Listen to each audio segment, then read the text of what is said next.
So you are doing some research here. Yeah, so Cam the intern Got his own podcast. got his you're own saying? podcast, but it looks good. Looks good. Logos, good Maybe graphics. it sounds good too. Oh, Cam, hardworking kid. Cam? Yeah. Every day that kid's stock goes up a little Doesn't bit. it? A little bit. Ryan, her three on the way. It's good off the backboard and in. Murray, what a take by Tucker. Jones, another steal. Spin on Caldwell, and the layup's good. I would like to see you hold a mirror up to yourself and interview yourself. As good as this was, it could only be better if it was all you. Tuning in, I was a fan. I was like, man, let's do it. Cam, thanks so much for having me on. I'm happy to be here. Joined today for the first time, Cam Isimone. Gallagher's going to have to shoot it from beyond the arc. And it's good! Jacobs for three. He got it! My goodness, what a shooting performance by For me, Jacobs. I think Cam's corner is great. Tune in to Cam's Corner. This kid's going to make it. He's going to make it here. On a break. We're back, guys. Welcome back to another episode of Cam's Corner. Today, joining me, a man of many talents. I mean, I didn't even know you were a rapper before getting into all this. I just known you from the PC game. So that's funny. We got Jon Hope in the building, otherwise known as Harrison how do you say your last name? Grigsby. Grigsby. Yeah. All right, man. I mean, again, well, how's it been, man? How you been doing? I mean, a lot of things have been going on for you in your life so far. So, give the people a little insight of what you've been doing. Yeah, well, thank you for having me. Super excited to be here, man. Anytime just to get some good conversation in is an opportunity to reflect on some of the things that I've done. So, yeah, for those that don't know, my name is Harrison Grigsby. I also go by the name of Jon Hope. That's my stage name as an artist.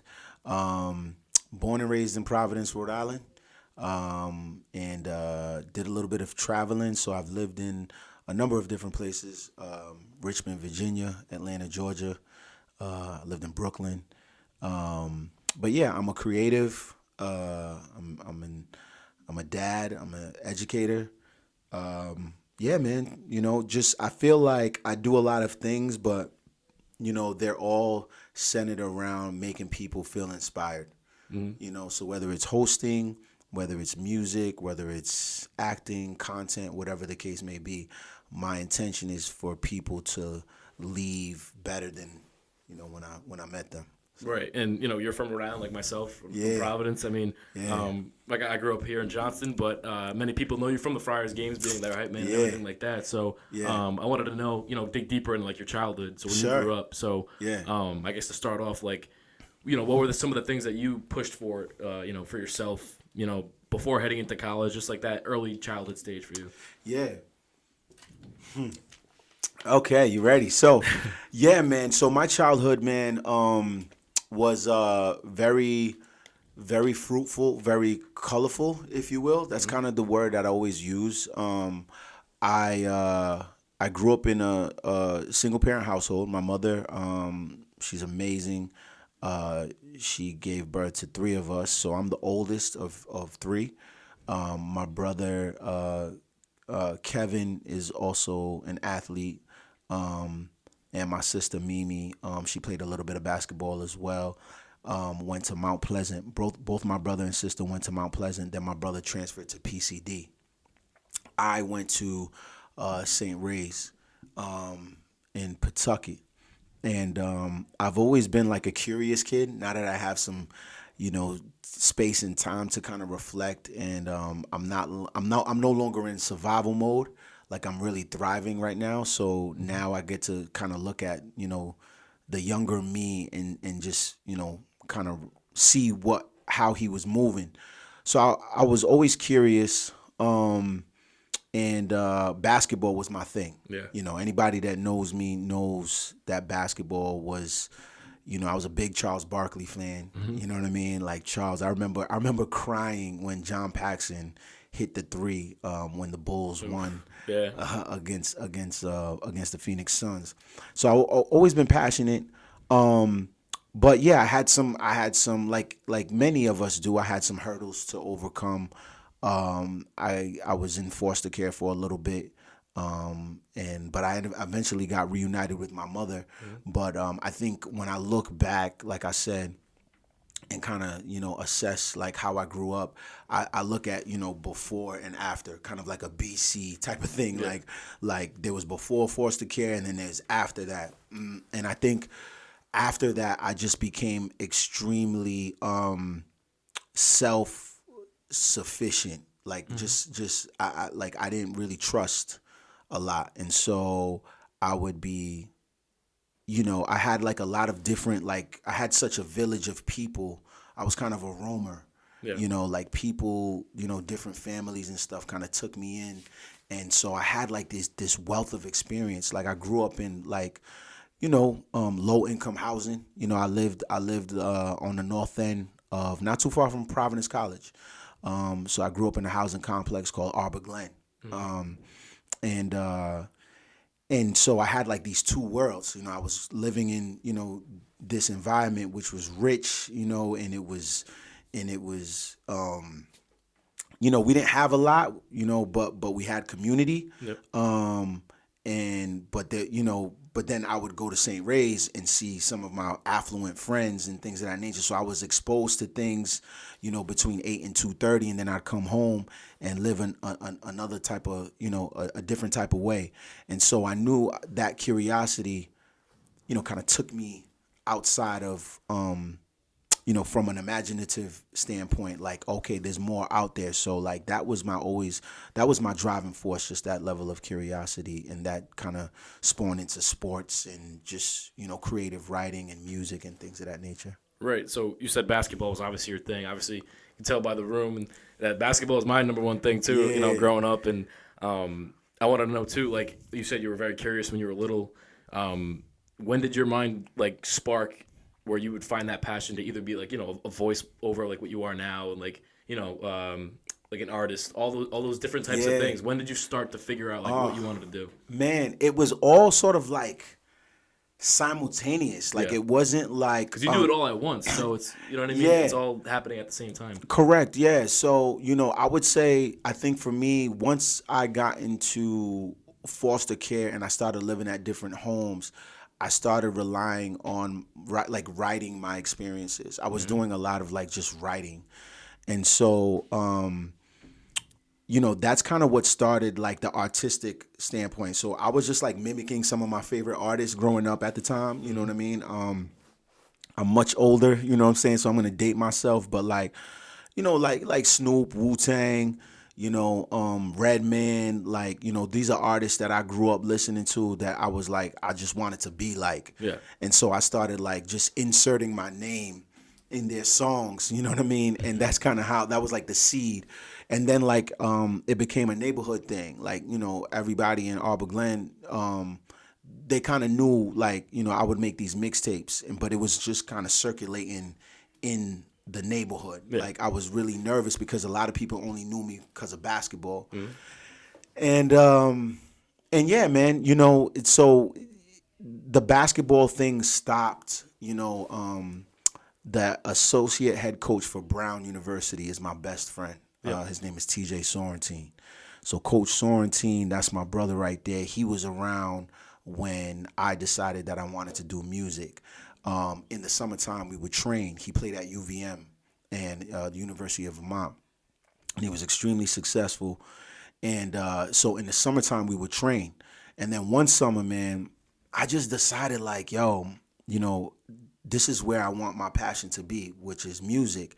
And one day I just didn't want to go work out because we were doing it. I mean, we would work out before basketball camp started, school and things of that nature. And even when I was at URI, like, I was like writing songs, but still keeping it to myself. And then I just decided one day, I was like, yo, this is what I want to do. I want to like really like be a musician because I felt like that's where my passion was lying. And that's kind of how it started. Yeah. So for me, I went to Rick my first 2 years. My freshman year was kind of like the pandemic when everything was starting. So I didn't really get to outlet myself in what I wanted to do. Sure. So right now I'm a sports broadcaster at URI, so I do all the stuff on ESPN. Stevie Mack still over there? Yeah. Yeah. Oh, yeah. Yo, that's like my guy. Yeah, really? Yeah, Stevie Mack, like he was around like during the time. He's the man. Yeah, he's the man. Like he did a lot for me. Him and his brother, his brother was my basketball coach. Oh, I got to let him know that I know you. Yeah. Yeah. That's awesome. Yeah. A few more games left this season. I'll definitely run into him. Sure. But yeah, so somebody you remind me of, I don't know if you know him or if you guys ever crossed paths, because I was a broadcaster at Rick and I called a few of his games before he graduated. Keyshawn Jacobs, he goes by KJ Smooth. No. He's from, I should know where he's. I had him on my podcast. I should know where he's from. I can't. Oh, Lynn, Mass. That's where he's from. Okay. Yeah. But yeah, so he does like the same type of things that you. I mean, he's still trying to pursue that basketball career. Yeah. But I can tell that his music and it's not that it's like taking over his life, but he's really good at it. He's a good artist. So, dope. It's like you guys have like the same kind of I wouldn't say career paths, but the same interests and the same type of things that that he went through. You went through. Yeah. But that's dope. Shout out to him, man. yeah, for sure. I know he's a big fan of it. He's always supported and his father and his family as well. So that's dope. That's dope. They've been following me the whole career and everything. Oh, so word? That's cool. Yeah. But yeah, going back to like your playing days and everything like that.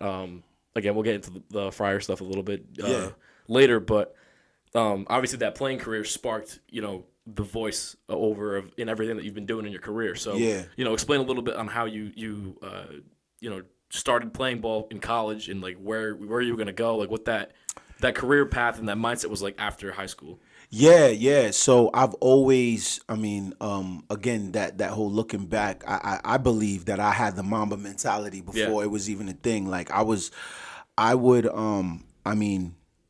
maniacal about the work ethic, and about putting in work. Like even till this day, there are elements that I still apply to music and to other aspects of my life that are strictly derivative from basketball, my basketball playing days. I mean, I would sneak into Alumni Hall at Providence College and work out, train, and it got to a point where the coaching staff at the time, they knew who I was. Like they realized that me and my friends, we weren't trying to cause trouble. Like we really wanted to play. Really wanted to play. Not just play, but like work on our game. Like, you know what I mean?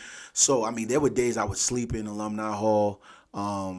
There, even at St. Ray's, I would say so I had like two championship rings. We won it 99 and 2000.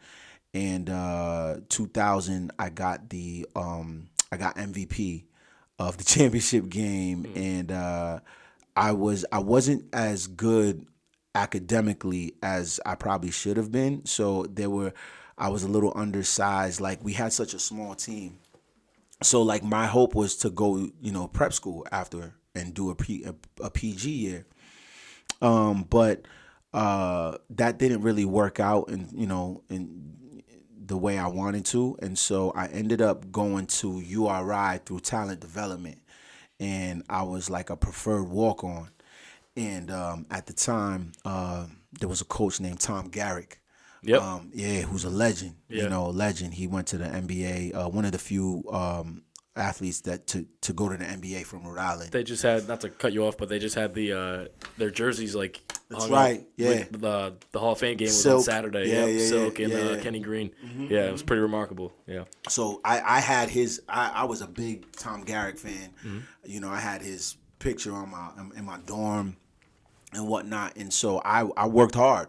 I trained, and this is no exaggeration, but like when it came down to like preseason workouts and stuff like that, like I came in first in everything, like just like whether it was like running, doing 17s, hitting the track, I was just like they respected like, oh, this kid he really wants it, yeah, and so that team we were extremely bad,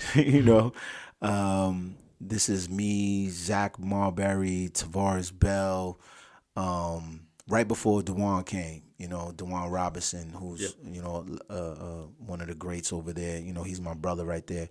But yeah, so we played, and, I've always just been just a workhorse, you know what I'm saying? Somebody who, like, when I put my mind to something, I'm going to do it. And so with basketball, man, I just think that is a safe space for me. You know what I mean? Yeah. Like, because it really opened up a lot of doors. That's how I met Stevie Mack. That's how I traveled the world. Like, so I owe a lot to basketball. So did Steve help you in your voiceover career, like after college, or what's that? Nah. So you want to know how I got? Yeah. So that's funny, man. So this is how I entered that world. It was very serendipitous, man. So what happened was, so now, it's such a interesting timeline. But now I'm out of college. Right.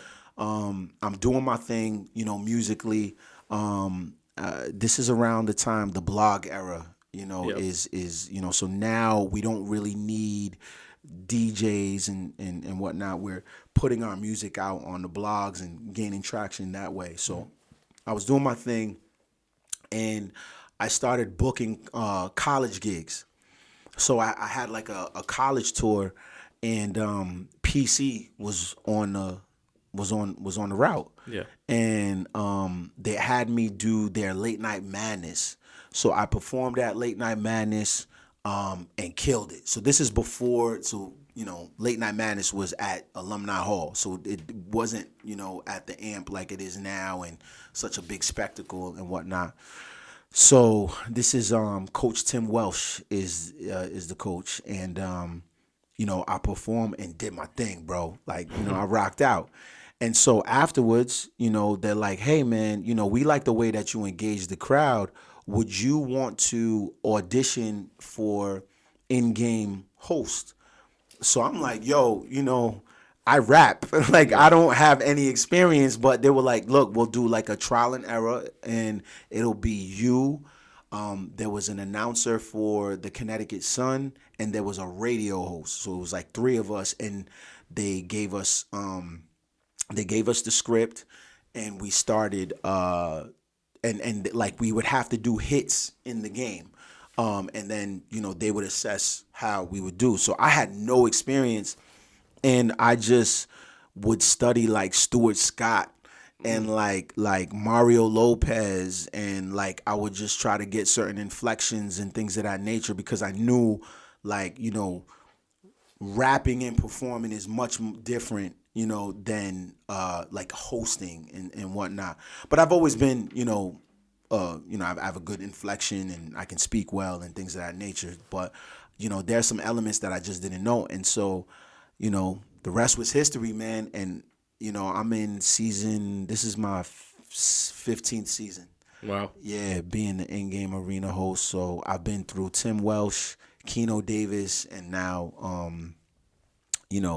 the legendary Ed Cooley. Yeah. Oh my God, that's incredible. I mean, I remember going to Friars games when I was little. I mean, I don't like make you sound old or anything, but like you might as well now. You know what I'm saying? Man, 15 years ago. Well, I'll say I was 5, I think, 15 years ago. Oh my gosh. But like, yeah, like I would always remember you being there, always, bringing that excitement and joy to the crowd. Thank you, man. Yeah, for sure. And for someone like me trying to get into like, I guess a broadcasting business, sure. and I was the in-arena voice for Rick when I did like broadcasting there. So that's dope. I would do a public address for, if I wasn't on a call for a game, I would do that. I would do the lineups and everything. Obviously, the Murray Center is nothing compared to the amp. You know what I mean? But still, it's all exactly. It's all levels, exactly, man. Exactly. I respect it for sure. And for someone like me, and for someone like you giving advice to people like me, like I wanted to know, was there ever a time, maybe early or even like midway through, like where you would, maybe started over a word or like messed up or something like that, like till this day. Like what's something that really sticks out to you from that experience? Gosh, oh man, I'll give you one. So there was one time, man, we had a game, and it was there are certain games, as you know, that they're more meaningful, right? Oh, for sure. Like so I think we were playing like Pittsburgh, and they were number 1 at the time, sold out.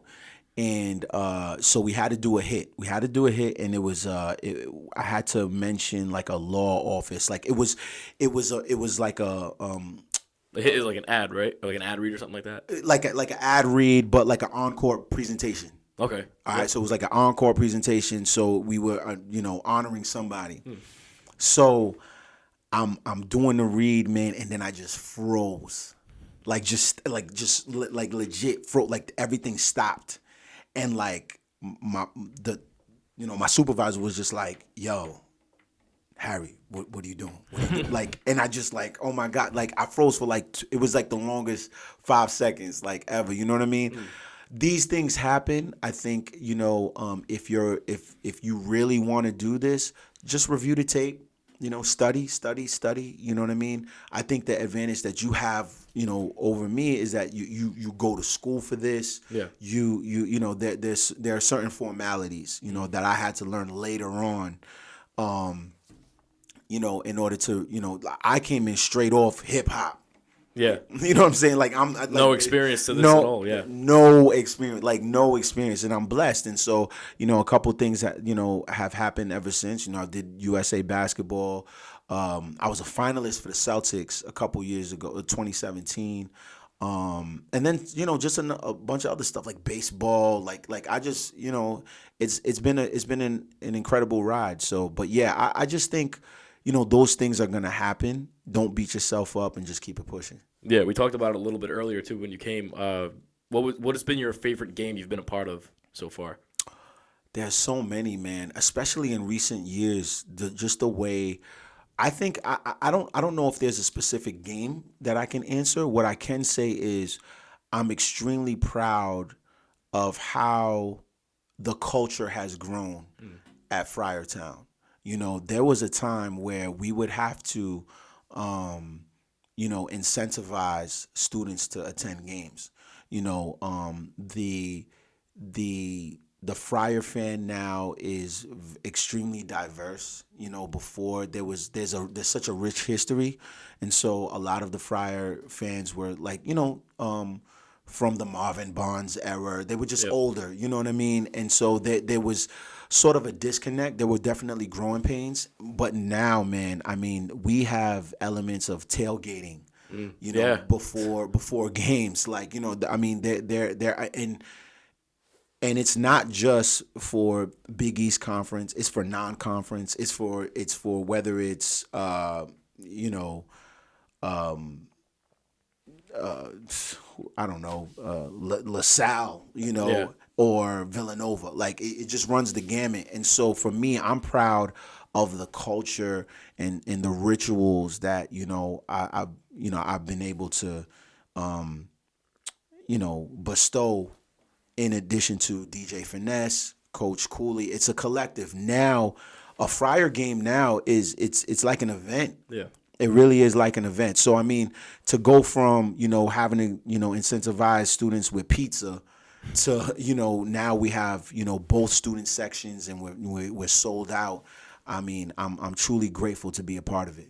Yeah, for sure. And I'm been trying to get some of the PC guys on for sure. Like, talk about like generations and how like the fan aspect has changed. Like I had Ernie on like one of my first episodes. Like, oh, that's what's you know, up. I forget what the connection was there, but he, you know, was willing to do it. And you know, we obviously had to do it over Zoom, and he was on like a phone or something. So like halfway through the podcast, he's like, you know, looking at the phone like this, half his face is, but like I still used it because like he gave good stuff, but it was just like, you know, looking at like that generation, and they were just honored too the other night, right? Yeah, they were honored just the other night. Yup, it was the 50-year anniversary of the '73 Final Four team. Yeah, I mean those guys are just legendary. I mean, a lot of people don't even know. Like Ernie D was an rookie of the year. Yeah, Ernie D was a beast, man. Yeah, like they just played with like legendary guys, and but again, like back to that like that fan aspect. Have you ever had any like kind of like interactions with fans and like you know, obviously good? There's been obviously a ton of good interactions, but has there ever been like a negative interaction that you kind of had to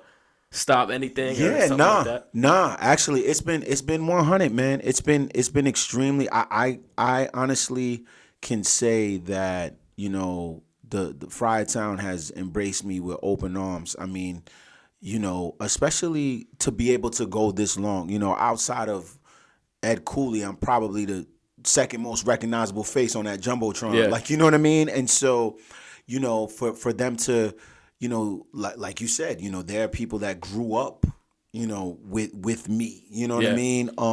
I just, sometimes I'm like in awe. So yeah, you know, thank God I haven't had any negative interactions. What's like your most favorite part of this job so far that you've been be able to be a part of it? I think just being able to provide a sense of comfort, right? At this point, we're talking about a brand you can trust, right? Like, so at this point, it's like, okay, you know, when Harry gets on the mic, you know, like you're in for a good time.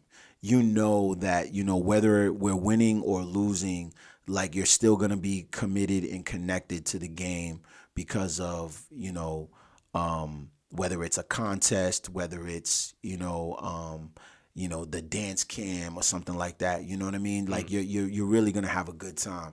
And so I'm blessed. I don't take it for granted at all. Yeah. And, like going through that process, obviously it opened the door for a lot of different opportunities for yourself as well. Yeah. So, you know, just elaborate on that. Like, what other jobs were you able to get through this one, and like, how does you know, how do you just take each opportunity, like, you know, and do it to the best of your ability? Because it obviously, like I said, it opened doors for even more things. So just talk about like again, other opportunities that you were able to get through this gig. Yeah, man. I mean, I look at it. I mean, the opportunities come in different ways. You know, Sure. there are you know, the networking. Yeah. You know, the successful people that I've met, the expensive conversations that I've had. I mean, I just got asked to a golf outing. You know what I'm saying? And you know, like those types of interactions. You know, it's a different type of conversation. You know what I mean? Like, you know, just meeting, you know, so many different people that have different perspectives. You know what I'm saying? I'm very much a sponge and an observer. You know what I mean? Ironically, I like to listen, you know, than talk. You know what I'm saying? So in that respect, that's what's been beneficial. Just the level of relationships. You know what I'm saying? But then, like, you know, just recently last year, you know, I did the USA basketball. I did a USA basketball Red Bull event at the Basketball Hall of Fame. Wow. And that was directly because of PC, and that was dope because it was different. It's the international game, and you know, so being able to do that, and they asked me to come back, so super excited about that. And then yeah, just, you know, the way that I've been able to infuse my artistic, you know, element into the basketball, into this world. I've done a lot of voiceover work. Yeah. I've done, like, you know, I've written raps for the season. You know what I'm saying? For the team. You know, done commercials. So I think in that realm, you know, there was a moment in time where it was, a lot of that stuff was like siloed. Yeah. But now, you know, there might be a fan that be like, yo, Hope, and then there might be somebody that be like, yo, Harry, like, and it's all the same thing, like, you know what I mean? Mm-hmm. So I think that duality is what I really appreciate the most, like the way that Friartown and just like the sports marketing team, they recognize the many talents just like you did. Yeah. You know what I mean? And they're like, okay, how can we use this? So they might use one of my songs off my album in one of their, you know, content pieces. And so it just drives, you know, it drives interest into, you know, the Jon Hope aspect of my career. And so I just make it all work. But yeah, that's one of the things that I really appreciate.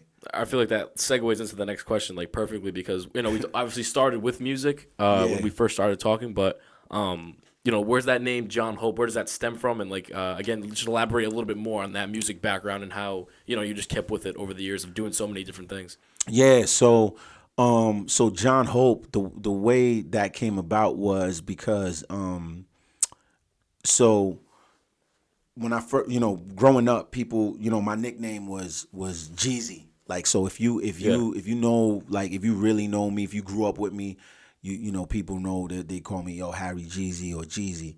And then, so that was my initial rap name. And then obviously Young Jeezy came out and I had to switch it up. So I wanted something that I could use, that I didn't have to change, because I had interest into acting. I had interest, even like as a host, right? I still can use Jon Hope, right? Yeah. You know what I mean?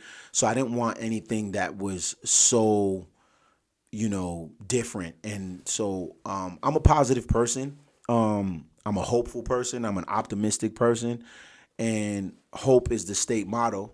And so when I look at like some of my favorite actors or some of my favorite entertainers, Tom Cruise, Jamie Foxx, Brad Pitt, they had these names. Those aren't their real names. So I was just like, yo, Jon Hope. Like, and that's kind of how it came about. And yeah, man, it's been great. I just recently did a Pepsi commercial, you know what I mean? And it was as Jon Hope, you know what I'm saying? Wow. Yeah. So I did a Super Bowl Pepsi commercial. I did some other like acting roles and even some personality roles. And I show up as Jon Hope. I show up as my authentic self. You know what I mean? Like, Do they know that your real name isn't Jon Hope, or like that's just how you? That's just kind of how I that's kind of how I lead with. You know what I mean? Yeah. But yeah, I like just no different than 50 Cent and Curtis Jackson. You know what I'm saying? So it's just more of one is much more famous, but my portfolio is growing, and I got some really cool stuff that's coming this year that I think will change that narrative very shortly. No, I know. I can't wait to see it. I mean, you mentioned about the Super Bowl commercial. I mean, I didn't even that's kind of crazy. I mean, obviously it's probably like the same type of style. It's like an ad read. You bring yourself to it, but was it on? It was like aired during the Super Bowl and everything like that, or? So it was released digitally first. Okay. Yeah, it was a digital ad, but yeah, no, I was full on acting. Mm-hmm. I did it with some amazing actors and actresses, and it was basically to encourage people to vote for Rookie of the Year. Yeah. So it's if you look on my Instagram page, it's one of the pinned profiles, one of the pinned posts on my profile. So check it out. But yeah, in terms of that, like the acting stuff, that's something that I'm really intentional about. I took theater in high school for a little bit. I've done tons of background work. So again, it's that notion of putting in the work. You know what I mean? Did acting classes and whatnot, and so I just like to entertain and just want to make people feel good about themselves, man. You know what I'm saying? So yeah. Yeah, and we talked about too about people that you looked up to as far as like the music aspect of it. Even in the basketball world as well. Has there ever been an altercation or not altercation, but an interaction with you and somebody that you looked up to, and you met them, had a conversation, you're like, yeah, this is what I want to do for the rest of my life? Like, oh my gosh, yeah. I think I met for me it was funny enough, I'll tell you, DeJuan Robinson. Okay. DeJuan Robinson is probably the best player I've ever played against. That's my guy, and we have a really good relationship. But just watching how extremely talented he is, and the work that he puts in. To this day, we have a really good relationship. But he's somebody that I really admire. How he's been able to he has the same approach on the court that he does off the court. You know what I mean? But growing up, I mean, a lot of Friars. Like Jamel Thomas used to be in my neighborhood. Sham God. John Linehan, these are guys that I would I'd go to PC games and I was in awe, you know what I mean? So, and just watching them, putting that work in the gym, you know what I'm saying? And then, there's other guys like Abdullah. Yep. He went to PC and he was from Rhode Island. So he would actually train me and TJ. So I learned a lot from him, and there's, Curtis McCants, another Rhode Island legend that went to George Mason University. But yeah, so those guys are the guys that I looked up to from a basketball standpoint and just developing hard work. And then there are some not necessarily basketball players, but coaches. Like, fun fact, I actually just tweeted about this, but Coach Mike Malone for the Denver Nuggets was a mentor of mine when I was growing up. Yeah. So when I used to sneak in the gym, he was an assistant coach under Pete Gillen. And he, I would sneak in the gym, man, and he would just take me and my friends and like he would work on our game and just kind of give us life gems and stuff like that. Leave us tickets for the games. Him and Coach Alexis Sherrod, and then Bob Walsh.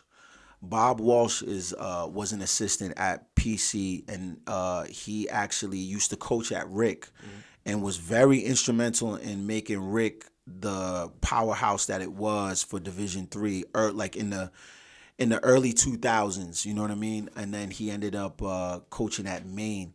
He was a huge inspiration. He actually helped me once I transferred from URI to Virginia Union. He actually is the one who helped me get to Virginia Union, because I was like, yo, man, I still want to play. And I wasn't as, like I said, I wasn't as committed to my, school as I am now. But, so those guys, Mike Malone, Bob Walsh, like they really stick out to me. On the music aspect, like anybody that, along those same kinds of lines that inspired you. Oh my gosh, yeah. I mean, big Nipsey Hussle fan. I've been on tour with Nas. That was fun. Static Selector. Being on tour with him, I learned a lot. And just traveling. Like, what I do appreciate is seeing some of your biggest artists. Like, I was around, like, through their development. Like, when I was living in Atlanta, I had signed a production deal, and the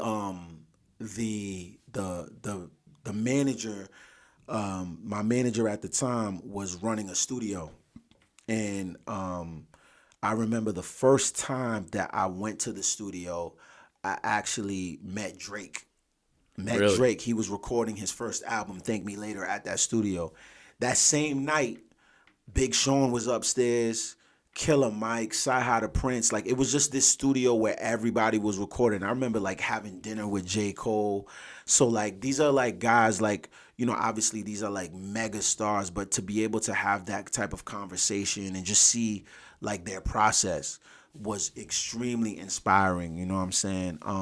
But, yeah, man, like, I remember, like, we were watching Soul Train and eating like soul food dinners, you know what I'm saying? And like, it was like me, J. Cole, Boss, you know what I mean? Like, it was just like really dope to see.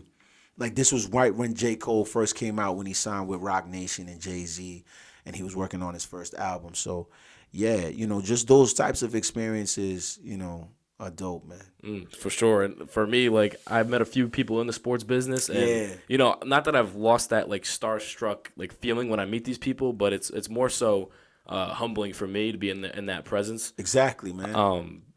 But at first, obviously, when you first meet like your first like either idol or whoever it is, you're like, holy shit, like that's right there, you know what I mean, right there. Yeah. But like for someone like me, like I met Kevin Harlan. Probably, I think it was like last month. I went because I'm a big Knicks fan, so we went to go see Celtics Knicks, and we were right behind the hoop. And I had Sean Grandy, the play-by-play guy for the Celtics, on the radio. I had him on my podcast, and because I worked at 98.5 The Sports Hub over the summer. Okay. And we had that little bit of a connection. We going back and forth, and he was able to hop on an episode. And I mentioned, hey, I'm Cam from the podcast. He's like, oh, of course, I remember you. Yeah. And then he brought over Kevin Harlan, and I was like, in awe. Like, that's in what's awe. up, man. This is the voice of 2K right here. Yeah. I just didn't know. I just shook his hand. Obviously, it was a little short conversation, but you get a photo or not with Kevin Harlan. With Sean, I did. But I actually have a video. I'll show you after. Yeah. I shook Sean's hand, and then Kevin Harlan was like right there, and he shook my hand too. And, really, that's dope, man. It was crazy, but I feel like that's why you do it. You know what I mean? It's like it's so cool to have those kinds of interactions, and obviously people that go through this and they want to pursue it, sometimes they kind of like fall off track a little bit. So for someone that is trying to stick with the path, like what for you? How do you keep your mindset fresh to always get better and better every single day? Yeah, I think you have to celebrate the small wins. Right, so it's extremely important to really, have macro goals. Yeah. Right, but really like break down those micro goals and celebrate those small wins to kind of keep you going. You know what I'm saying? And for me, that's kind of how I stay committed, because a lot of people, they want to get into this, they start out, and then they realize like, yo, this is work. You know what I'm saying? In any arena, whether it's, podcasting, content based, me with music and entertainment and things of that nature, or whatever, you know what I mean? Like there's work to be done. And we live in such a culture where we're so fascinated and enamored with the end result. Yeah. And that's what's the disconnect. You really have to fall in love with the process. And those are cliches, but the way I see them is really celebrate those milestones. Like whether it's like, you may not get that Celtics gig, but you got like, you're working at the Murray Center and it's like an upward trajectory. You're inching towards that. So you like, don't just focus on the Celtics gig, focus on like, yo, I got this. Yeah, I got this gig. You know what I'm saying? So I think that for me has been able to alleviate some of the outward pressures, whether it's like, people that, because people like to put time and expiration dates on things. I don't do that. This is what I'm gonna be doing, and I've been able to cultivate, a lifestyle for me and my daughter. You know what I mean? And I live comfortably and whatnot. But a lot of people, they think just because you're not Jay-Z or you're not on the TV 24/7, that there's no ability to make a living, and they quit. Yeah, you know what I mean. So I think just celebrate those milestones, man. And for someone like you being an entrepreneur, doing so many different things, and again, like I said, getting better at it every single day as the process goes on. Like, one kind of final thing I wanted to ask you is, like for someone like me too, like I have that tendency of like, all right, I feel like I'm doing too many different things, but it's like at the same time, it's like, no, that's good. You stay busy and stick with it. But have you ever got, even probably not now because you're so used to it, but ever get overwhelmed or like, does your time scheduling ever like cross paths or anything like that? Yeah, that's funny. So now at this stage in my career, I'm really focusing on efficiency. So efficiency is a thing for me. So it's about like, okay, like, is this thing going to, where's the value? Because again, a lot of people just like focus on monetary value, monetary compensation. But to me, like me and you now, we got a relationship. Yeah. You know what I'm saying? We tapped in, you know what I mean? So I think people just have to look at things in different ways. But efficiency is my goal now. Like, how can I work smart, not harder? But I think like, for someone like yourself who's like still building, like, be open to those opportunities. Be open to doing, different things. You know what I'm saying? Like, that's the trial and error aspect. As you get older, as you become much more successful, your level of discernment will be even better. You'll be able to discern, you know what, this ain't for me. I did that already. Let me, you know what I mean? And you'll kind of like sort of chip away and focus on what it is you need to do. You know what I mean? And don't let anyone discourage you from being a multi-passionate person. Like, you can be passionate about multiple things. I think we're so fixated on you have to do one thing or whatever. Like, it, for me, it's been music, it's been multimedia, it's been education, it's been hip hop, like, you know what I mean? And for me now, I have like a vertical integration of all these things, like, and they work in different ways, you know what I'm saying? So yeah, for sure. And like you said, like that connection, now we have a connection, and we like, I'll say what's up to you at Friar games and stuff like that. Like, you see what I'm saying? I think that's the coolest thing about not even just a podcast, but just the entrepreneur world, Right. Like, I don't know if you're familiar with rapper Lil Skies. He's a little kind of underground rapper a little bit, but he's like honestly one of my favorite rappers. Word? That's and what's up. His DJ Rello, I mean, he's a huge fan of the show, and I had him on. Let me think. Probably a couple months ago, and we were like, I was like, I've been listening to him. I've been following him since I was like in middle school, and like to have the opportunity to look at that, talk to him. You know what I mean? It's insane. That's a win, bro. Yeah, like, and then like he brought me out to Philadelphia for like a live show, and no way. Me and my boy went on like the stage, and we got to like chill with him there. Oh like, yeah, it was insane. And I'm like, if I can just keep up with it and be consistent, I don't know. I never know where it's gonna take me. Exactly, so, and if you just have that level of openness and like, like, don't be so fixated on the outcome. Like, you're gonna like stuff like that is gonna happen. Like Right. now, and what it is it validates that what you're doing is working. All you have to do now is just increase the frequency of it, right? You know what I'm saying? Like that's it. Just keep it going. You know what I'm saying? And that's what I mean. Like celebrate those small wins. You know what I'm saying? I'm not saying that's a small win, but I'm just saying like now you know that's like, oh, okay. I can get even bigger than that. I can get yeah. there. We go, man. Exactly. You know what I'm saying? You already know, bro. I You know appreciate what I'm it, man. I mean, I think we covered everything from your career path, and Thank you, man. now the main question for myself is what to call you from here on out. So, do I go John, Harrison, Harry, Hope? Like, you got so many different names. Trying to think of. Yo, man, what to go with. I think it's just whatever you want. You know what I mean? Like, I mean, every day, you know, people just say Hope. You know what I'm saying? Yeah. They just like, yo, what up, Hope? Like, you know what I mean? But yeah, it's whatever. Like, you know, they're all valid. Yeah. You know what I'm saying? They're all valid, but I think, you know, generally speaking, just say Hope. Yeah. Hope or Harry, like, you know what I'm saying? All right, we'll close out with that. Hope, I appreciate you for coming on. Is there anything you want to close out? And again, what'd you think of the podcast too overall? No, I love it. You did your research, man. Yeah. It was dope. It was just good conversation, man. Again, for me, I just look at these as opportunities just to build. Yeah.